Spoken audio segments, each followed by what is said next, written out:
back down and shut your trap. It's time for Keeping It Sports with M3. Are you ready? Are you ready? Well, I'll need some beer. Are you ready? You have to ask me nicely. Come on now, don't be bashful. Are you ready?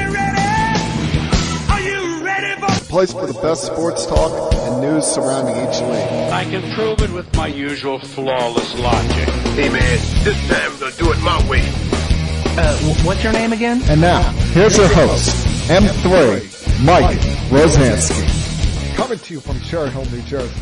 It's time for Keeping It Sports with M3, powered by the Connecticut School of Broadcasting.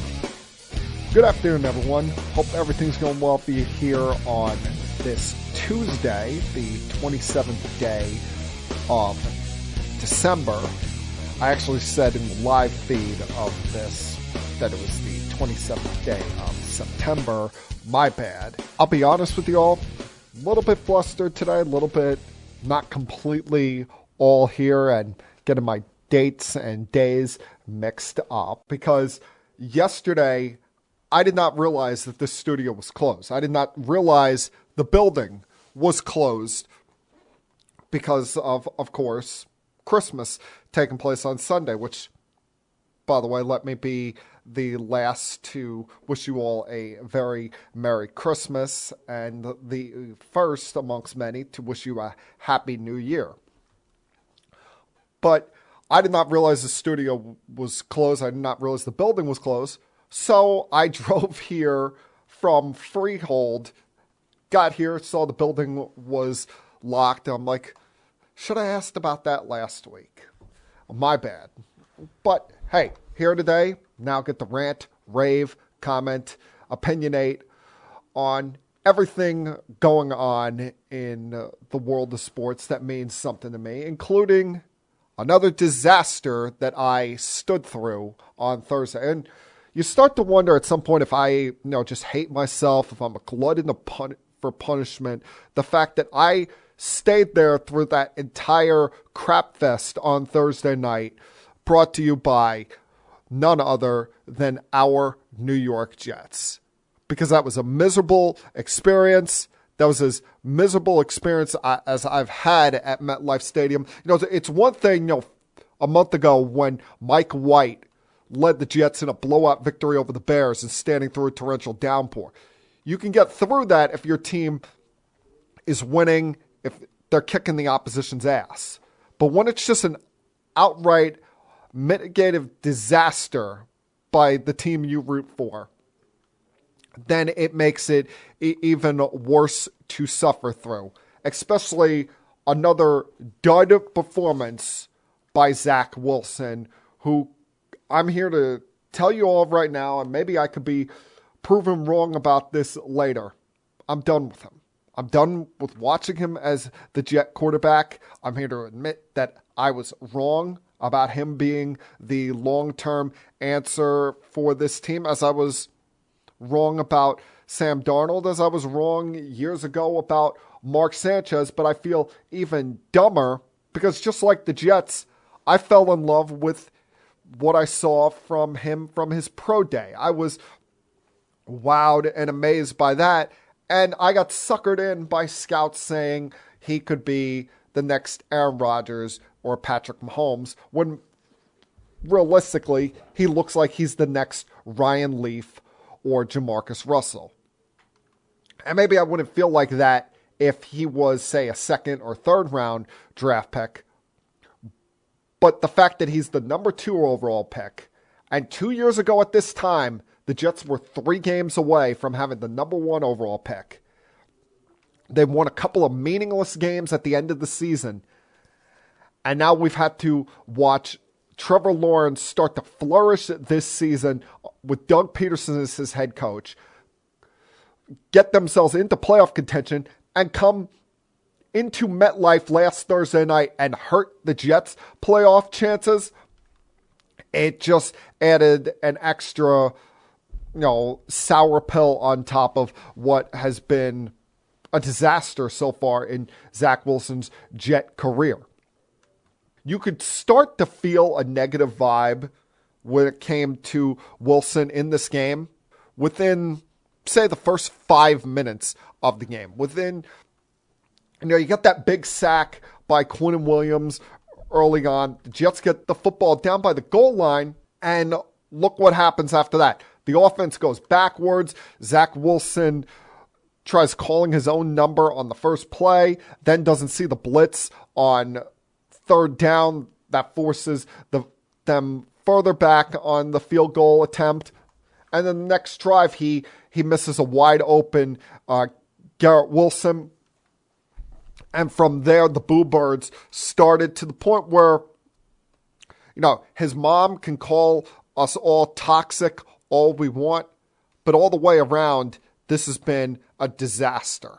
And while I'm on that subject, anybody who's making death threats to Zach Wilson's mom on social media really needs to look themselves in the mirror and wonder where your life is going. Because we know she's put herself out there a lot with some of her social media stuff, even being so over the top that before Zach's rookie year, he was trying to pay her to get off of social media.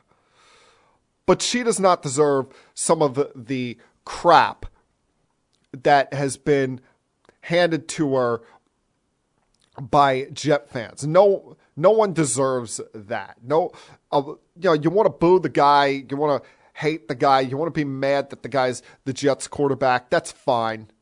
But I've always been of the mindset that you leave the players' parents out of it. You leave their family members out of it and just concentrate on what that guy is doing for your team. And quite frankly, he's not doing much for this team. He's not providing much of a spark. He's not providing much enthusiasm, not providing anything where you can hang your hat on and say, I feel confident going forward with Zach Wilson as the quarterback of the New York Jets. And while I don't love Mike LaFleur as the offensive coordinator, I would have preferred a more experienced offensive coordinator with at the time, a rookie quarterback. I would have preferred more experience at each position on the coaching staff with a rookie quarterback.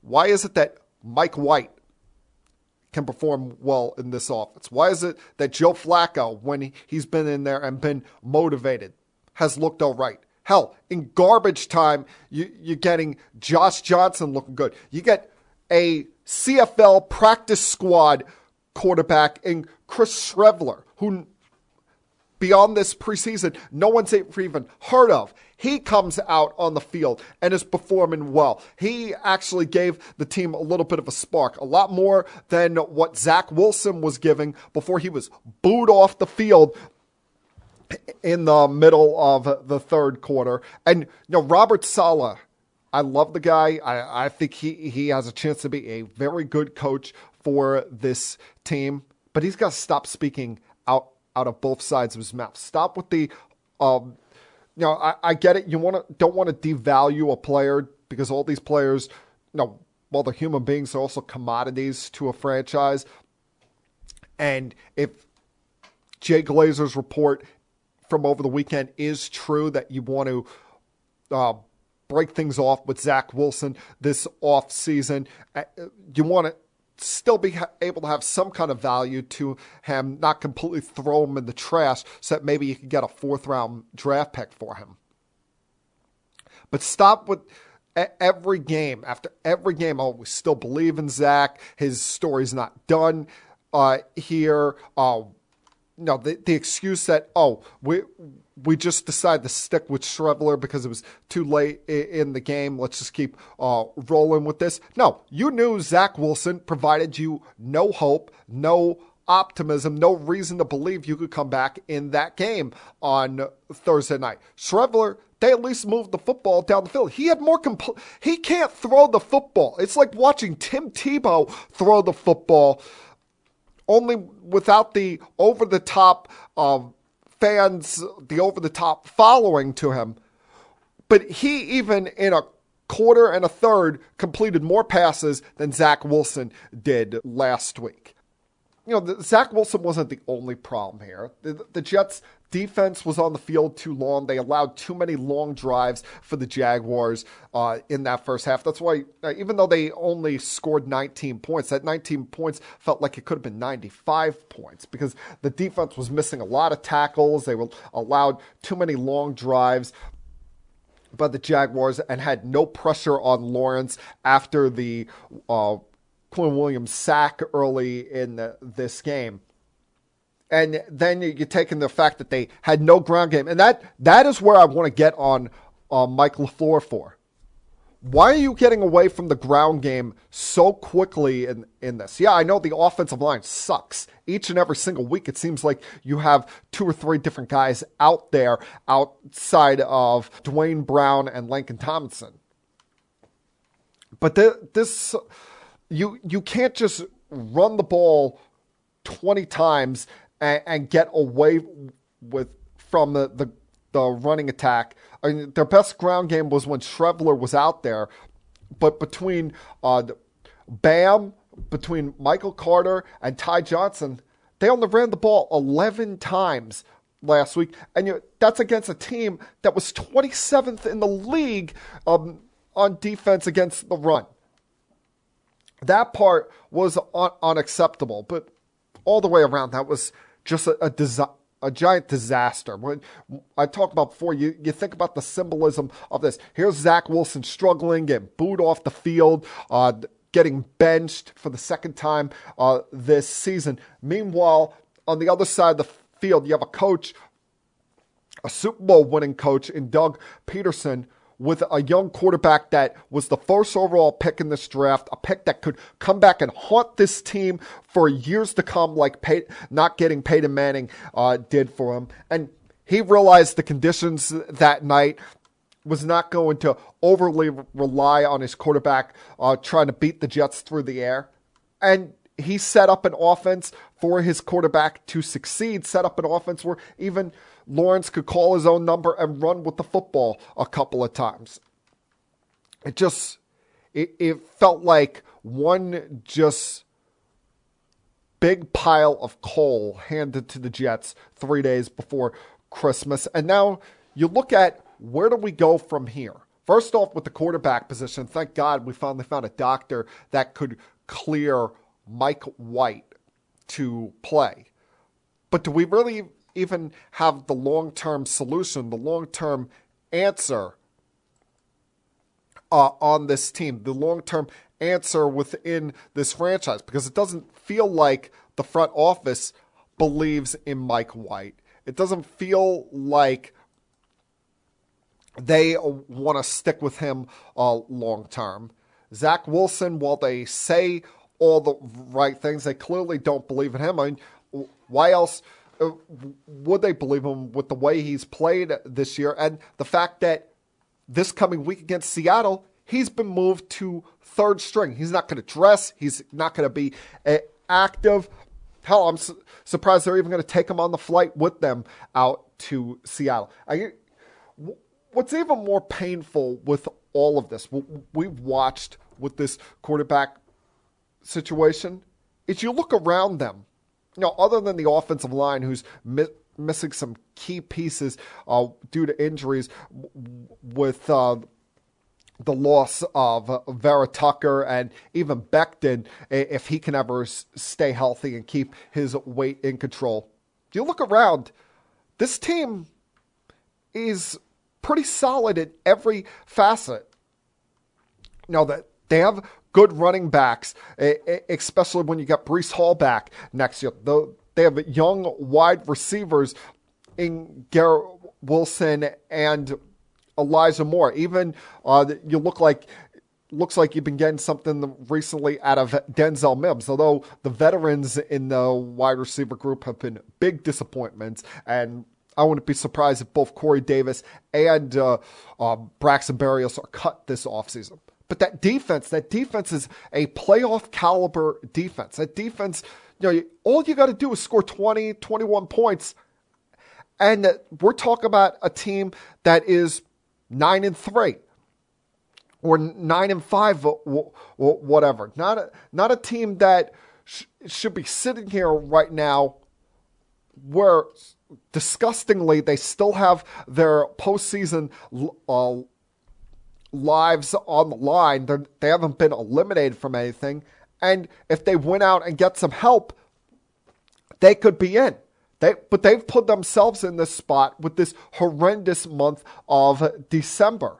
Not winning winnable games against the Vikings, Lions, and Jaguars. And you want to give them a pass on the Bills game, fine. But those 3 games against the Vikings, Lions, and Jaguars should be in the W column. We should be sitting here talking about a 10-5 football team that has locked up a postseason spot. Now, the Jets have 2 games remaining on the road, where they've actually been better this year.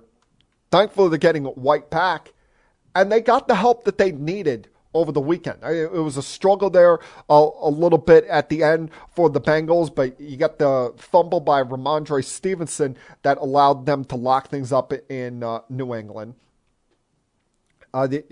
You get the Dolphins blowing a double-digit lead against the Packers, and Tua throwing the football to the Packers left and right in the second half of that game. And it's not like you're facing world beaters these last 2 weeks of the season. Seattle, they were 6-3 just like the Jets, but have fallen back down to earth and have been 1-5 in their last 6 contests just like the Jets. And, we'll see how they do against this Jets defense on Sunday afternoon.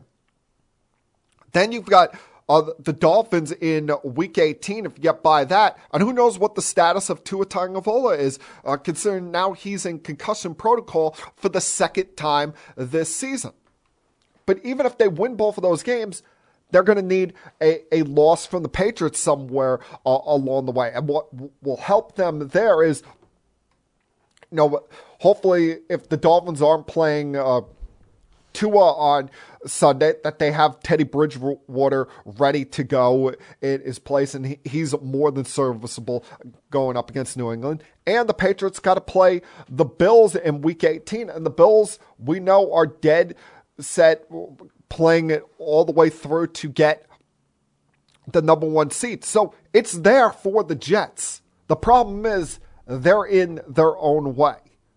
But we have the quarterback back that Jet fans want to see out there. The quarterback that gives this Jet team the best chance at winning games down the stretch.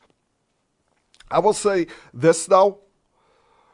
The one area that Robert Saleh has truly failed at this year is that he let this quarterback situation cause an aura, a cloud over this team.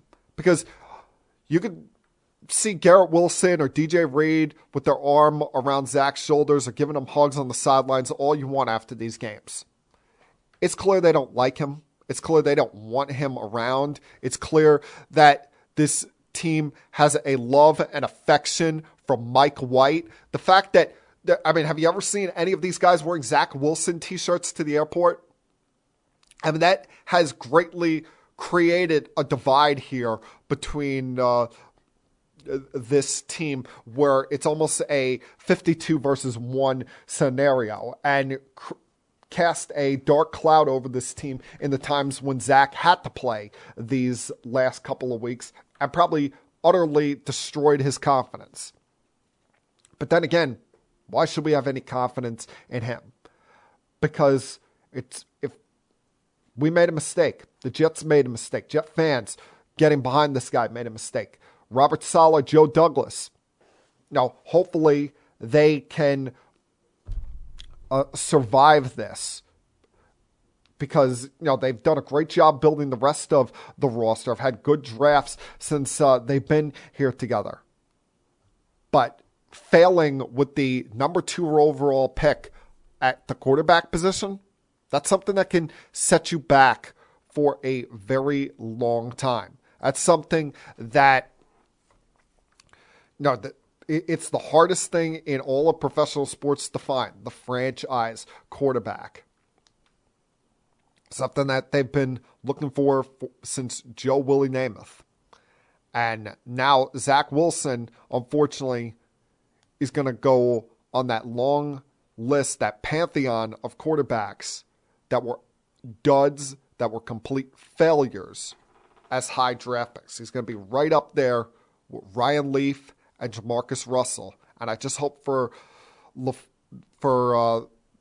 Saleh and Douglas's sake that they are able to survive this, because the Jets are going to go nowhere if they keep having turnover in the front office based on the failures at the quarterback position. All right, a lot to get to this week. Give you some thoughts on the Christmas Day games in the NBA, mix in some baseball, football with some breaking news yesterday in the NFL that everyone should have seen coming. So a lot to get to over the next about 40 minutes or so here. Glad you guys could join me this week. So at this time, please sit back, relax, hell, put your feet up on the table if there's one in front of you, and continue keeping it sports with M3. I'll be back.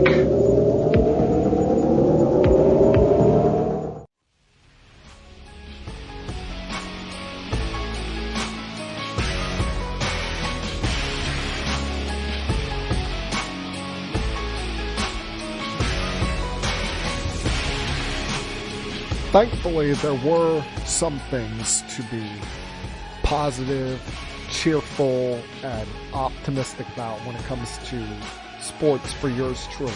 Because I've always said that the New York Jets have kind of been that dark cloud that hangs over my fandom, have created the cynical side of me.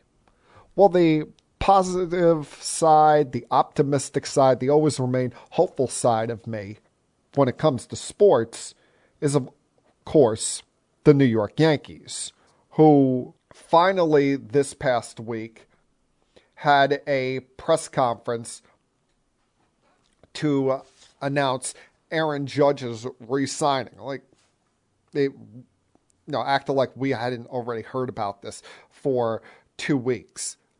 But also, it was something that was long awaited, something that we had been expecting for a while and really didn't need to be officially said, but and in the grand scheme of things, it isn't important when it comes to wins and losses on the field. But Aaron Judge was named the 16th captain of the Yankees franchise history. First captain since Derek Jeter, and it was great to see Jeter there. Another former Yankee captain, and Willie Randolph was there. You could see that this meant a lot to Judge. And while I said it does not mean anything in the grand scheme of things, you don't see a lot of teams name a player a captain. I mean, in the past, we've seen the Red Sox name Jason Varitek their captain, the Mets named David Wright their captain. Doesn't affect anything truly on the field. It probably means more to the guys in the clubhouse and more to the fans than it does anything, the symbolism of it. And they didn't need to officially name him that for us to all recognize him as the leader of this team, which he's been since his rookie year, 2017. But it was a cool moment, a justified moment. And now, going forward, let's hope that Aaron Judge does not become like Don Mattingly and become one of the few Yankee captains in history that doesn't win a championship. Because that's what's important. I mean, first off, can the Yankees stop talking plural? Can we talk about winning a championship before we're talking multiple championships? Judge mentioned that at his press conference. I've heard Cashman say the word championships multiple times the last couple of years. How about get one? All right, you haven't won since 2009, and that's an eternity in this franchise. This is not a place like Kansas City where they win once every 30 years and they're happy. All right, Yankee fans are getting a little bit impatient. If that makes us greedy, fine. But you guys set a standard that we're supposed to abide by. And quite frankly, recent years, you haven't done that. You have one team that keeps getting in your way. And you got to get past that demon before you can talk about a championship, or as you guys keep saying, championships. Now, the part of to help getting in that direction was signing Carlos Rodon, who on the surface you like him as a pitcher, seems like a guy that embraces the big spot. But once again, you never, as good as he's been the last couple of years with the Giants, you never know how someone's going to react to playing in New York. And while his press conference on Thursday was nice and everything, I came away from that press conference annoyed. Not at anything Rodon said, although clearly he's a guy that the Yankees should allow to bypass the no facial hair policy, but I digress on that. It's once again Randy Levine making public comments, which I never understand why they let this guy talk publicly. Yes, he's the team president, but that's on the business side of things. He's never truly around the day-to-day baseball operations side of things, has no impact on the construction of the roster, is more concerned when it comes to finances and payroll and whatnot. But when it comes to baseball stuff, he always sticks his foot in his mouth.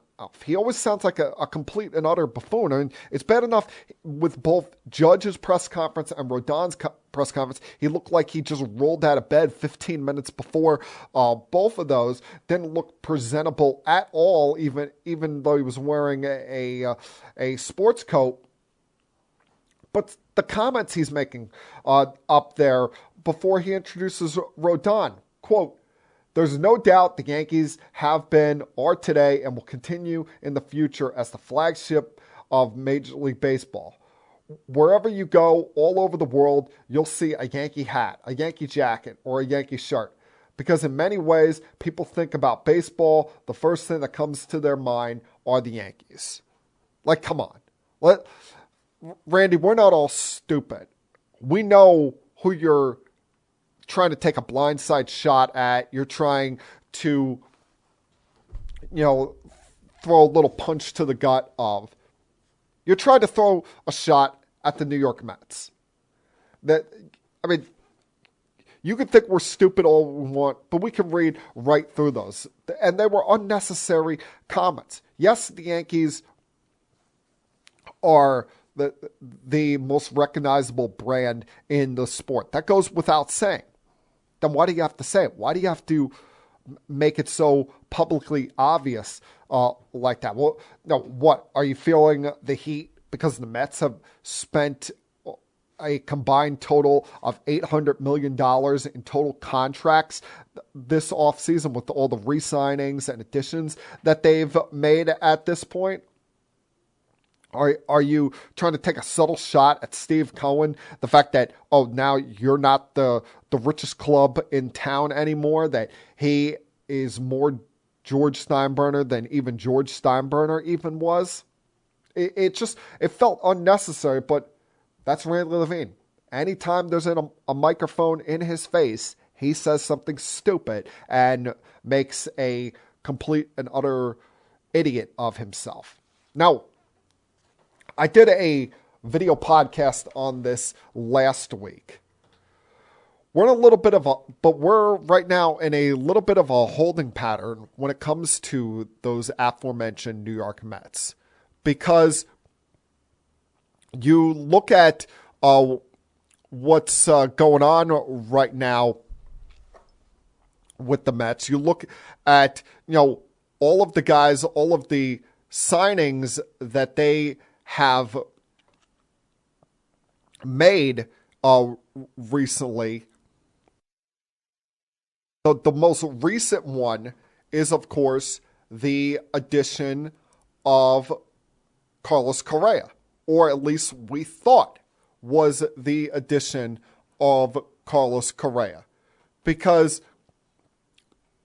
it was around 4 a.m. last Wednesday morning. I'm waking up for work, and I see on social media that the Mets had agreed to terms on a 12-year contract with Correa.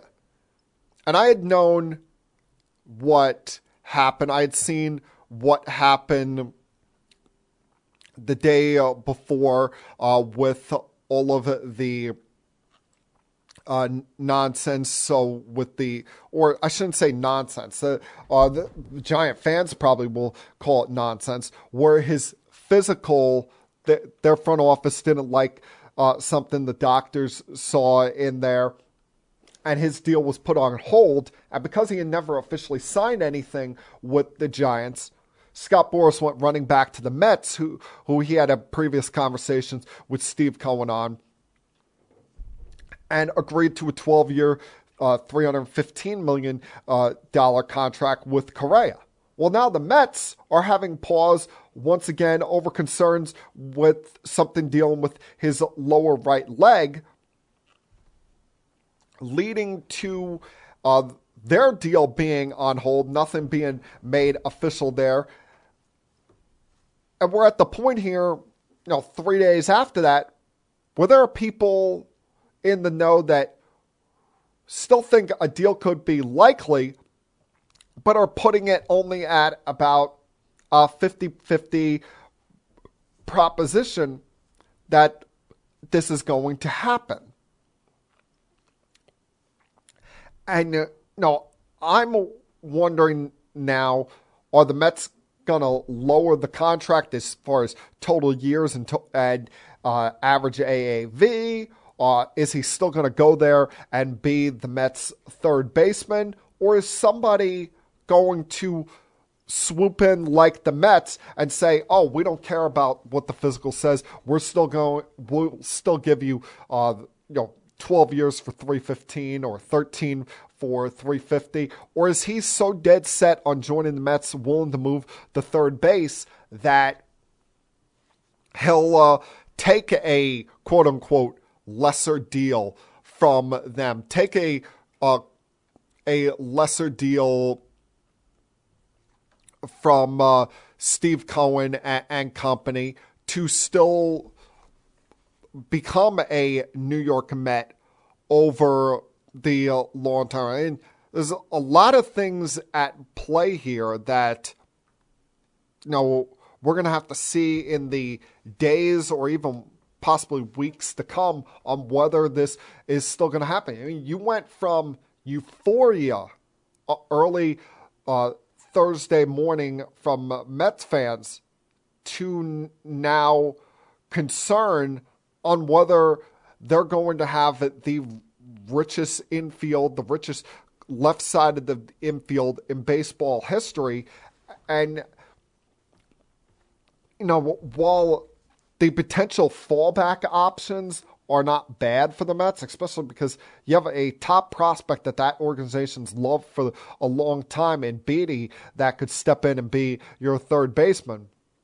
And you've had this great offseason with getting Verlander, with adding the Japanese ace Senga, adding Quintana, re-signing Diaz, re-signing Nimmo, adding to the bullpen with Robertson and re-signing Ottavino. This is potentially the biggest fish of them all, and you could lose him before you even truly had him. Now, one more thing before I take a break here. I've seen that Major League Baseball has reinstated Trevor Bauer after lessening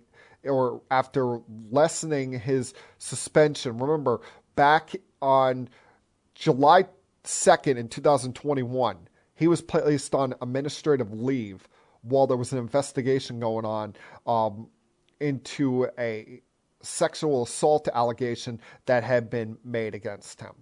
And as that was going on, he was still getting paid.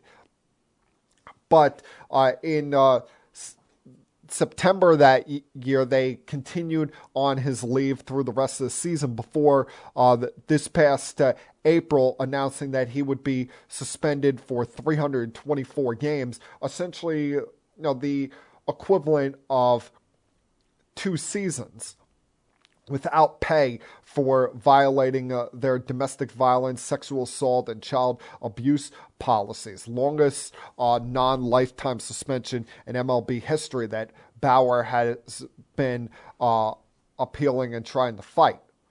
Well, last week they reduced the suspension to 194 games. Basically, this entire past season and the games that he missed in the 2021 season were added together and given as this suspension.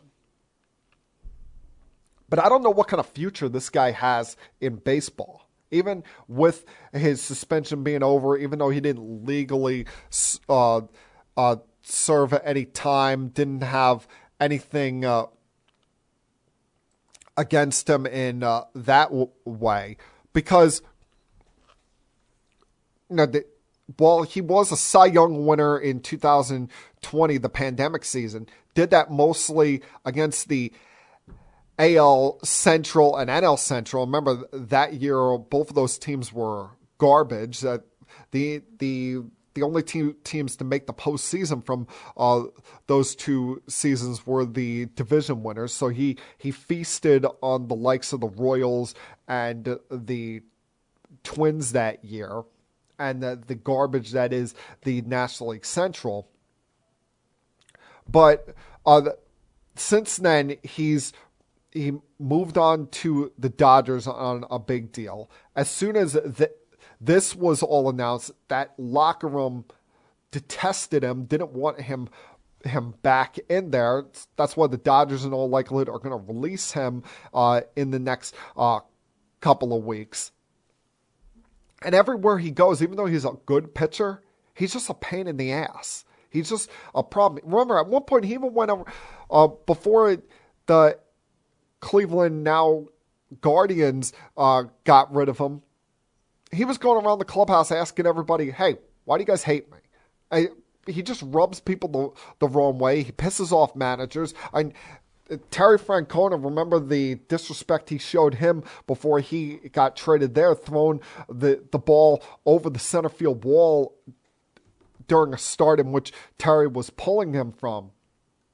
He is not, take out any off the field discretions you want. On the field, he's not worth the trouble. And I'm not sure who's going to waste their time and energy on this guy. And if you're a Met fan, you should be very happy that he turned down your deal, your offer 2 years ago and went to the Dodgers, because that could have prevented you from getting Scherzer, could have prevented you from getting Verlander. And quite frankly, like I said, the guy is not worth all the headaches. All right, going to take another break here, come back on the other side, redirect my attention back to the NFL. Continue keeping it sports with M3. I'll be back.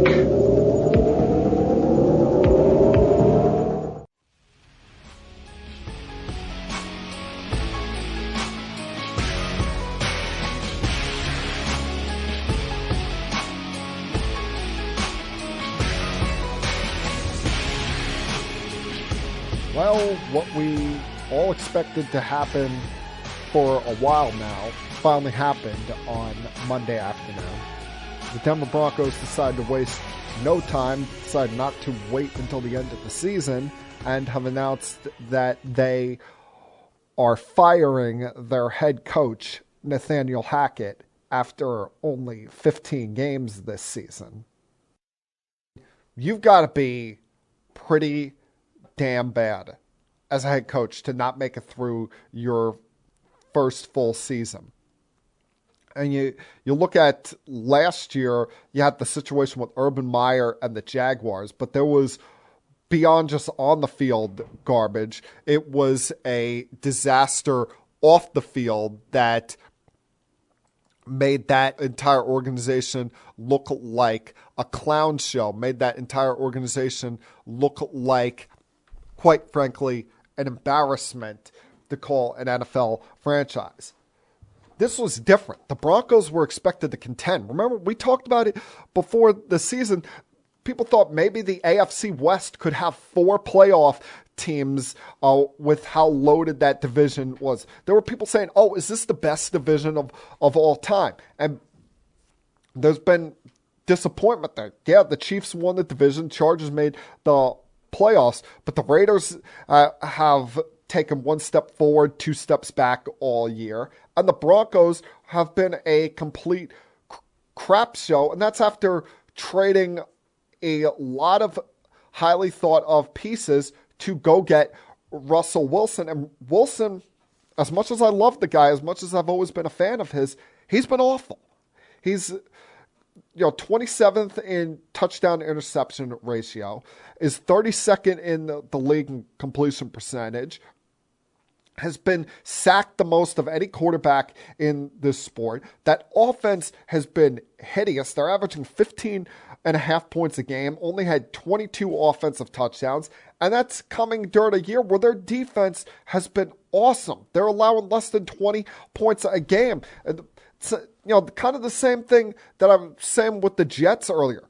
You score 21, and that team's going to win you 10 games.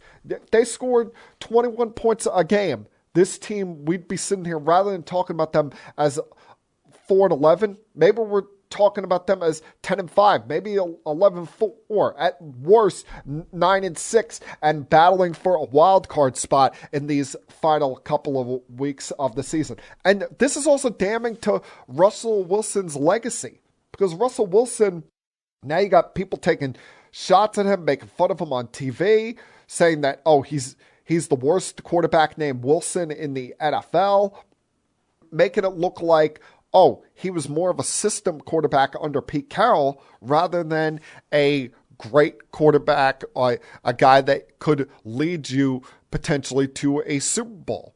So it has not been a good year for Russell Wilson. Plus, other teams are making fun of him with some of his shtick, his workouts on planes to London, people making fun of the whole Broncos country less ride thing. All the way around, it's been a disaster for him. So hopefully for his sake, they get a head coach that he likes, that can help him turn things around. Otherwise, what looked like it could have been a Hall of Fame caliber career, if it keeps going this direction, these next couple of years of his contract, we're going to start looking at with some raised eyebrows saying maybe it was more about Pete Carroll than it was you. And another quarterback that people are starting to raise some eyebrows about is Tua. Earlier I'm talking about how the Jets got some help from the Packers, and while it's good for the Packers, kept their postseason hopes alive. The Dolphins, their postseason lives, well, if the season ended today, a term that I'm not a big fan of, season ended today, they would make the postseason. Their postseason lives are on life support. Because a month ago, we're talking, can they win the division? Could they be in competition for the 1 or 2 seed in the AFC? Now they're just trying to struggle to hang on. They've lost 4 straight games. Tua has thrown 5 interceptions during that time, including 3 on Sunday in the fourth quarter, and now is back in concussion protocol after some of the hits he took on Sunday. You've got to wonder about his long-term future. Is this a guy that you want to build around going forward? Because you don't want to give even though it's only his 3rd year, you don't want to give a long-term deal to a guy before next year or after next year that is going to keep having concussion problems. And that's something that his sleight of frame was worried about coming out of Alabama. But then in the most pressurized spots of the season, he's blowing it for this team. And they had a chance to blow that game open against the Packers on Sunday. And they had a 10-point lead right before the 2-minute warning. But Mosley Mostert fumbles the ball, giving the Packers life to score right before halftime. And then in the fourth quarter, Tua ends 3 consecutive drives with an interception, and the Packers were able to slowly but methodically take the lead in this game. After they came out, it was an aerial attack early on. He ends the game with 3 consecutive drives with interceptions, and now they're looking at a last 2 weeks where they're going up against division opponents who are saying, hey, the Dolphins are vulnerable. They're looking at the Patriots, they're looking at the Jets, and those two teams are licking their chops saying, hey, we still got a shot for the playoffs here, and we're going up against the Dolphins team that also has questions at quarterback, that has been struggling just like us in the last month and a half. Maybe this is our get-right game. So, no, there's no sure thing for the Dolphins, and it's going to be a hell of a fight these last 3 weeks between the Jets, Dolphins, and the Patriots to see who gets in the postseason. And that's not even counting some of the teams that are still alive around them for postseason hopes. Somehow, someway, the Raiders, even after the loss on Saturday night to the Steelers, are still alive. They needed they would have needed a Dolphins win on Sunday to eliminate them, but they blew a lead against a Steelers team that couldn't move the football to save their life on Saturday night. That was, still emotionally reeling after the, tragic passing of Franco Harris last week, the legendary Pittsburgh Steelers. I say tragic because it wasn't even like he was sick. He was 72 years old, but he wasn't sick. He wasn't dealing with any previous medical conditions. Just passed away in his sleep, from what it sounds like, and coming on a week in which they were supposed to honor him and retire his number, made that moment very melancholy rather than celebratory as it should have been. But Steelers honored him the best way that they could with the halftime jersey retirement still, and by coming back and beating the Raiders, keeping their postseason hopes alive, as well as keeping alive a streak that somehow, some way, even as bad as the Steelers have looked this year, as many games as they've choked up at the end, Mike Tomlin's streak of consecutive seasons without a losing season is still there. It's still alive. 2 games left to go, starting this Sunday night against the Baltimore Ravens, where the Ravens, they're going to be in the postseason, but they are sinking fast here, folks. Where is Lamar Jackson? When are we going to see this guy again? Hundley has been able to take advantage of the fact that they have a weaker schedule this year, late in the season, than last year. But he's not doing anything impressive. He's not doing anything set the world on fire. Their defense has been saving their rear ends. And yes, it's against the Falcons, but they stifled them in 4 trips to the red zone. Got a big turnover late that kind of sealed things. And we're lucky they were going up against a rookie quarterback in Desmond Ridder. And offensively, the Ravens aren't any type of world beaters. They've just been able to survive and hope that Lamar comes back at some point. But any hopes that they had in winning this division without Lamar, those have gone by the wayside. Even though the Bengals, it's funny. Each of the last 2 weeks, it's been a struggle for them to get their win. They no show in the first half against the Bucs, and then their offense rolls right past Brady and company. And then this past week, looks like they're going to blow out the Patriots, but second half they start having self-inflicted wounds. Would it be the pick 6 by Marcus Jones? You had Evan McPherson missed a 43-yard field goal. You have another wacky play involving the Patriots in which Mac Jones throws up a pass on 3rd and 29 that is tipped in the air by a receiver at the goal line, only for Jacoby Myers to be standing right there and taken in for a 48-yard touchdown. And if not for... And then you have Jamar Chase fumble in Bengals territory and look like the Patriots were going to come down and win the game. If not for Ramondre Stevens' fumble at the goal line with a minute to go, the Bengals are looking at a spot where they're keeping the Ravens alive for Week 18 for the division. But they still have control of the division, still have it in their hands, have a tough matchup next Monday night against the Bills that could decide not just them winning the division, but to decide the 1 seed in the AFC.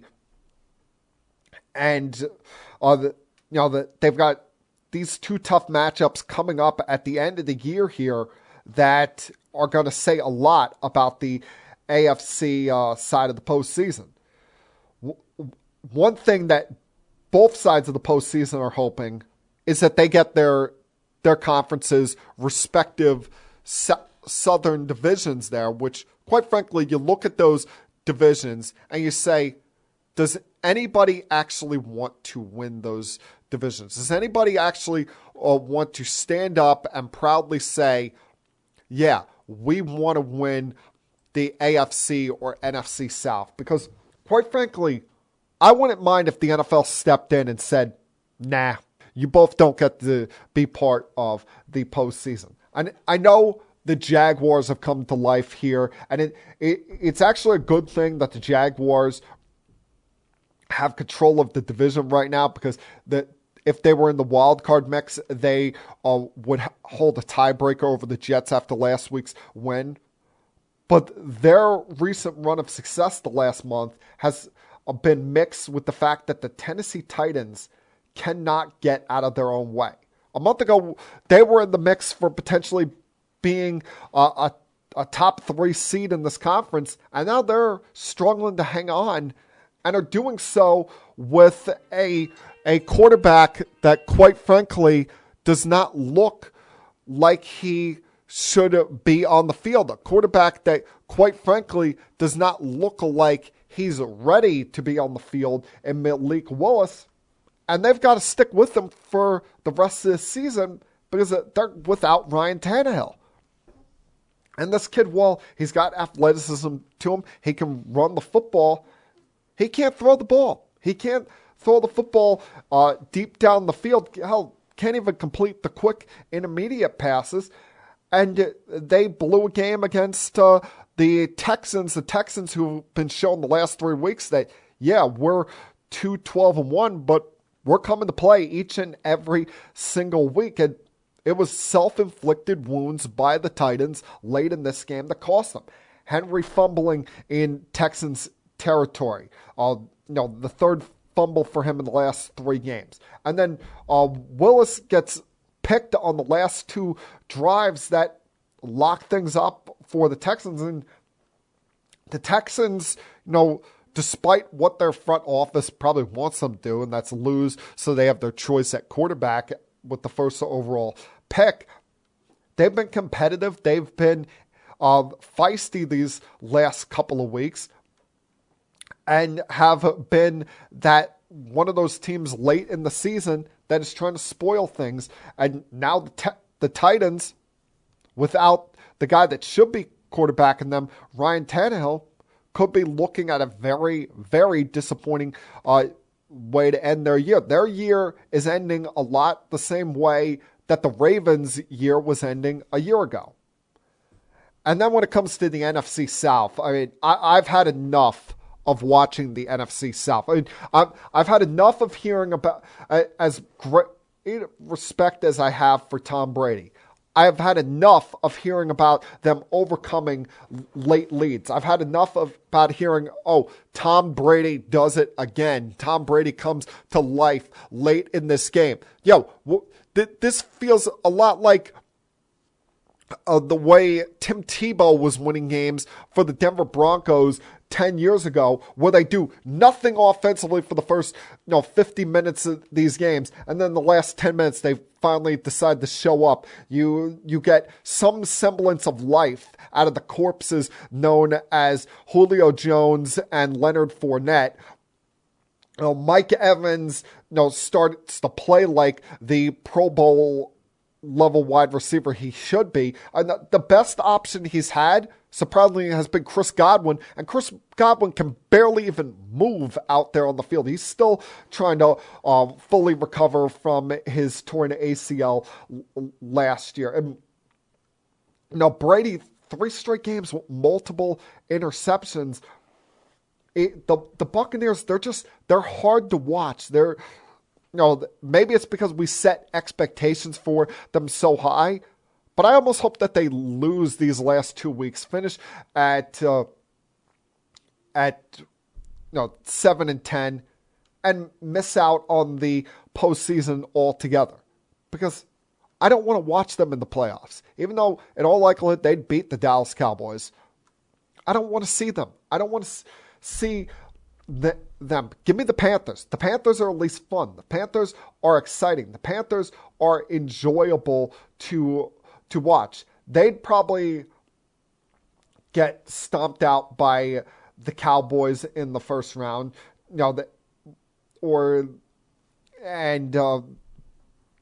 be eliminated on week 1 of the postseason. But at least I'd go into the game thinking that, maybe the Cowboy fans are too full of themselves. Maybe the Cowboy fans are too excited, especially coming off of last Saturday's win, which it's funny how Cowboy fans react. 2 months ago, they're trying to tell you all, it was a fluke that we lost to the Eagles because we had Cooper Rush as a quarterback. Now they're out there puffing their chests out saying, yeah, we them boys, we beat the Philadelphia Eagles. We came back from double-digit deficits so many times. Yeah, you came back because your defense took advantage of Gardner Minshew turning the ball over constantly. Got a lucky break with Miles Sanders' fumble late there in the fourth quarter. And the fact that the Eagles had a brain fart in there and didn't figure out, maybe we should have someone cover CeeDee Lamb in the slot here, and instead of letting him burn us down the middle of the field all freaking game long. And this is just what you want out of Cowboy fans. You want them to be overly excited. You want Michael Irvin going on ESPN or NFL Network pumping up the Cowboy fans, thinking that, this team still has a shot. This team is still going to do big things. Because then it sets up the disappointment even worse later on. I mean, what they don't realize is, the Eagles still put up 500 points or almost 500 yards of offense on Saturday. But they were doing it without their starting quarterback. They had no ground game whatsoever. Jalen Hurts being out there is a lot different. It would be a lot different story than what you had with Gardner Minshew. Well, Gardner Minshew was competitive, gave them a shot. He also turned the football over too many times. At times where it looked like maybe the Eagles could blow the game open, he threw 2 interceptions, fumbled the football on their own 36-yard line that gave Dallas short field position all game long. They're giving the Cowboys short field position to work with in allowing them to come back in this game. And doing so where the Cowboys knew, they don't have a dual threat out there at quarterback. So we're right in the position that you want it to be if you're a Cowboys hater like myself. They are too full of themselves. They're too cocky. They're feeling themselves up too much and overly positive, setting themselves up for the fall. Whether that be against Tom Brady and the Bucs, or what I more hope to happen being the Carolina Panthers and their ground game. Dallas, at some point, their year is going to be ruined. At some point, they're going to be given that late Christmas gift of coal from Santa Claus. And it's going to be the same old Dallas Cowboys it's been since 1996. Going to take one last break here, come back on the other side, finish things up for this week in Keeping It Sports with M3. I'll be back.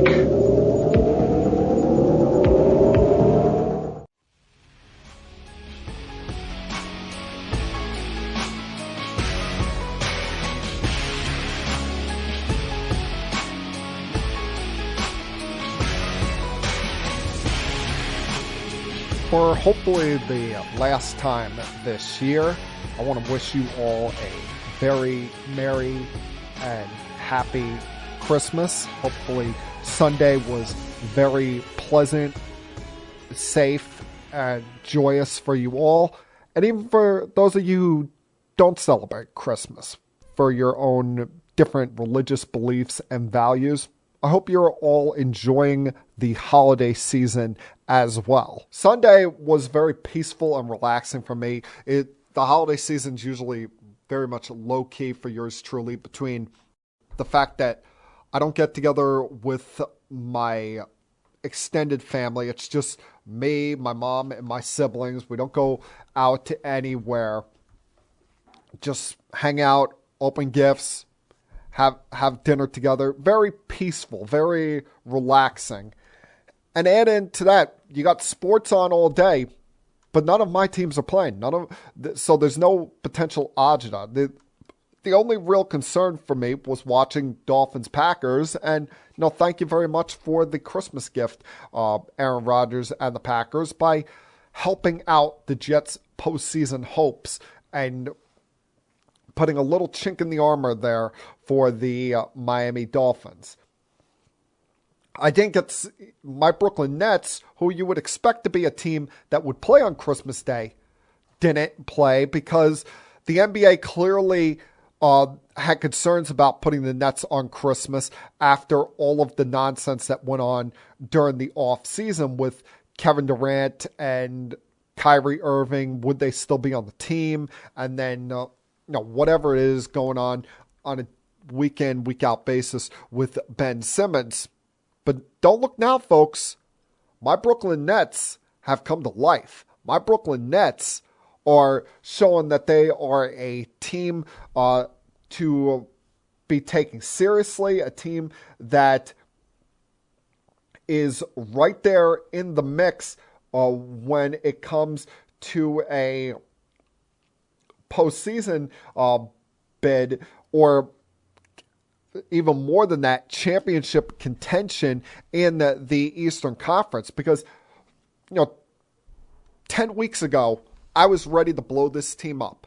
I was ready to say, let's start over. Let's rebuild. After Steve Nash resigned 9 games into the season, they were a game under 500. But since Jacques Vaughn took over, this team's been on fire. They've gone from a game under 500 to now 9 games over 500 and winning or 10 games over, and now winning their 9th consecutive game last night. And look at the last couple of games have been against quality competition. I talked about last week when it was still just a 6-game streak. It's good that they've gotten on a bit of a roll here, but they hadn't beaten anybody. Last 3 games, you look at it. They go to Cleveland last night, and while it was a struggle, it was, down to the wire, especially with Durant fouling out late. They held on and locked up a win against a team that you're going to be seeing down the road in the playoffs, in all likelihood, in the Cavaliers. Friday night, they handled their business at home against the Milwaukee Bucks, albeit without Chris Middleton out there, as he's still dealing with some lingering knee soreness from his injury last year. But you still had Giannis. You still had Holiday out there. The rest of that crew was still there, Brook Lopez included. Had to take care of business against one of the top contenders in the East. And then last Wednesday, blew out the Warriors at home, which, my God, the Warriors, it's night and day them without Steph Curry, because Jordan Poole and Klay Thompson have been inconsistent. You know that while Draymond Green's as good an all-around player as there is in the sport, he's not a big-time scorer. And some of their younger players, like Wiseman and Kuminga, have taken steps back this year rather than the hoped step forward that they were hoping for. That's why the Warriors are sitting here right now in 11th place in the Western Conference. But the Nets are playing some good basketball. For the Nets, just got to keep KD healthy, keep Kyrie's head on straight, keep reminding him that he's playing for his contract, playing for his NBA future after this season. And I'd like them to get another big man. Listen, I like Nicholas Claxton. Think he's an emerging young player for this team. But he's as tall as he is, he's not really that big. He's not someone that down in the block is going to be able to fight for those rebounds with other big-time centers. And he's good at blocking. He's good at getting lobs under the rim. Very athletic. But he's someone that other centers in this league might have their way with late in these games. And I'd like another big body there as just insurance at the center position for the Nets as they go along here. But other than that, really can't complain about much you're seeing from this team, especially with Durant now back to putting himself in the MVP conversation. But I did sit back and watch these games on Christmas. Was very much locked into the Knicks Sixers game, as well as Lakers versus Mavericks to see Luka and LeBron. And then late that night with the Nuggets and the Suns, that game going to overtime before the Nuggets pulled that out and taking control of the number one spot in the Western Conference. But if watching all of these teams on Sunday, there's something each of them need. They could each use a Christmas gift, and that's what I'm here for. So you look at them. With the first game, the Philadelphia 76ers, while some would say that Christmas gift would be a healthy Tyrese Maxey, he's going to be back soon. I'm more focused on giving them a motivated James Harden. The last thing that you want to hear right now, if you're a Philadelphia Sixers fan, is that James Harden is contemplating leaving you as a free agent this coming off season. That he's already thinking about a potential return to the Houston Rockets. That does you no good. That does nobody any good. And if he's not solely focused on the task at hand. So I'm giving the Philadelphia 76ers a motivated James Harden, because a motivated James Harden is still as great a scorer as there is in the sport. While you don't need him to be that team's best player, Joel Embiid is the guy. He's the leading force. He's as dominant a center as we have in this sport right now.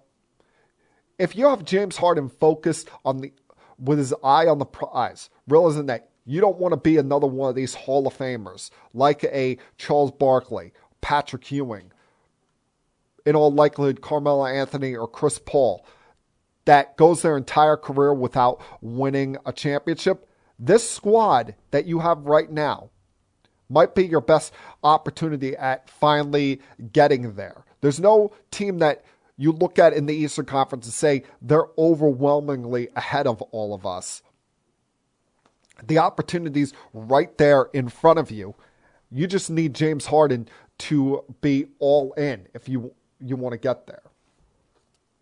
For the Knicks, I'd give them the head coach that has common sense.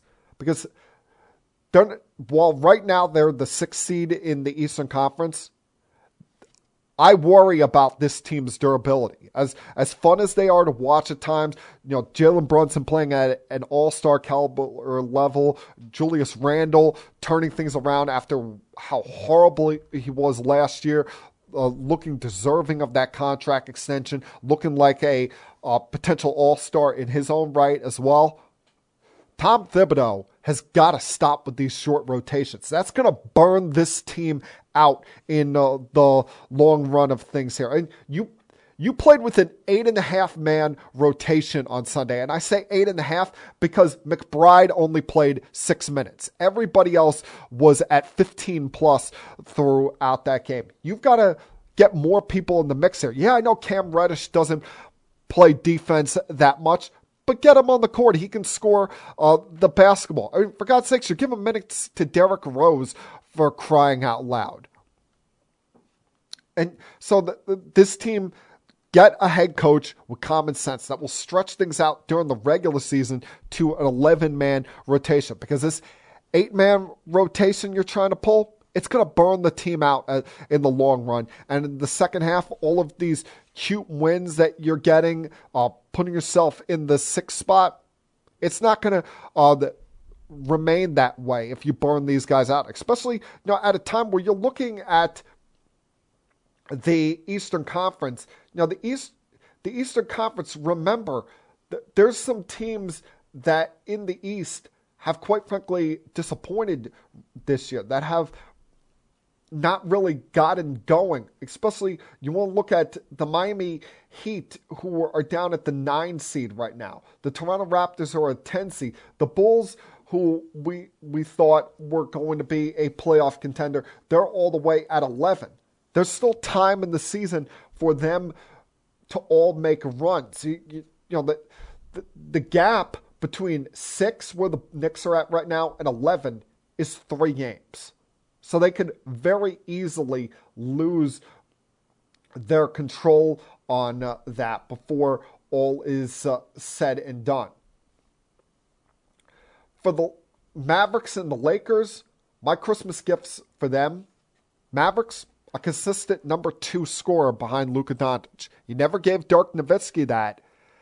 You got to give Luka that at some point if you want to compete for a championship. And if you want to make sure you keep him happy and keep him a Dallas Maverick for life. While for the Lakers, no, truth serum. Look themselves in the mirror, right? You're not going anywhere. This team is not making some kind of late postseason run here. Right now, they are 2.5 games back for the 10 seed in the Western Conference. There's 7 games under 500. You've lost 4 in a row, and who knows if or when Anthony Davis is going to come back. If he's back and healthy before the trade deadline, trade him. After LeBron James sets the all-time scoring record sometime in the next month, talk to him about a trade to a contender, because this team's not going anywhere. They can't shoot the basketball. Every time you think they're about to get things going, they'll lose another 3 games in a row, and they're still 7 games under 500, the 13th seed in the Western Conference. They're not going to do anything that's going to impress you or bowl you over this year. For the Celtics and the Bucks, it's easy. Give them a healthy Chris Middleton. He's only played 7 games this season and hasn't played since the 15th of December. I really can't judge the Bucks until they're at whole, even though it's been impressive what they've done so far. But they need Chris Middleton back so that they can avoid the Christmas gift I'm giving to the Celtics, and that's home court advantage against the Bucks in the playoffs. Both of these teams have been phenomenal at home. The Bucks are 14-3. The Celtics are 13-5. But on the road, the Celtics are 6 games over 500, while the Bucks have been a 500 team at best. If these two teams are playing, and you're a Bucks fan, You want Game 7 to be in Milwaukee, not in Boston, where all of the ghosts, all of the history, the tradition of Boston Celtics basketball could overcome you once again, like it did last year. For the Warriors, I'm giving them road wins because they can't win on the road. I mean, they've been one of the best teams in the sport at home at 13-2, and on the road, they've been 3-16. They've been a expansion franchise on the road, though I do give them credit in the while it was at home. Sunday was an emotional matchup, them against the Grizzlies. There's been a lot of trash talk since late last year between these two squads, and wanted to see them step up and have a big moment against a team after getting their doors blown off in back-to-back games at the Garden and the Barclays Center last week. For the Grizzlies, I'd also give them a consistent number 2 scorer. I like Brooks. I like Jaren Jackson. But these guys aren't real number 2s. These guys are nice pieces, good, on both ends of the court. But they need someone that is going to be the Robin to Ja Morant's Batman. And as far as the Nuggets and the Suns are concerned, the Suns, while this is the low-hanging fruit, give Chris Paul 5 inches of height, because then maybe you'll have one of the most explosive point guards in the history of the sport, rather than him having to look up at everybody, because then maybe he'd be a more willing, more deadly outside shooter. And for the Nuggets, I'm going to give them home court advantage throughout the Western Conference. And you look at them, the only team in the West that has a better home record than them are the Grizzlies and the Warriors. They're 12-3 at home, and while they're a game over 500 on the road, coming into that altitude is going to wear on teams. If you got to do it 4 times in such a short time period. I like everything I see about the Nuggets. The Joker looks like he's on his way to a 3rd straight MVP. They've got the entire squad healthy there with Jamal Murray, with Michael Porter Jr., Aaron Gordon, who put on a show, a dunk fest on Sunday night against the Suns. But if you ever gave that team home court advantage throughout the West, it'd be a very dangerous proposition. And I'm going to give one last Christmas gift out, one extra bonus one out. And that's to our 2 local teams here, the Jets and the Giants. Make the postseason. It's been a long damn time since we've seen both the Jets and the Giants, not just in the postseason, but in the postseason together. We're talking about year 1 of the Ben McAdoo era for the Giants. And you're talking about the 2nd year of the Rex Ryan era for the Jets. Both teams are 3 head coaches removed from that. And the Giants, all they got to do is win on Sunday against the Colts. Jets got to win out their games and get a little bit of help. How cool, I know neither team would get to play a game at MetLife, but how much would it liven things up in this area if in the next couple of weeks we're sitting here talking about both the Jets and the Giants playing in postseason games? That would be awesome. And that, my friends, was Keeping It Sports with M3 for Tuesday, December 27th, 2022. Everyone, please have a great week. Stay safe. Have fun this weekend on New Year's Eve. I don't want to hear about anyone doing anything stupid.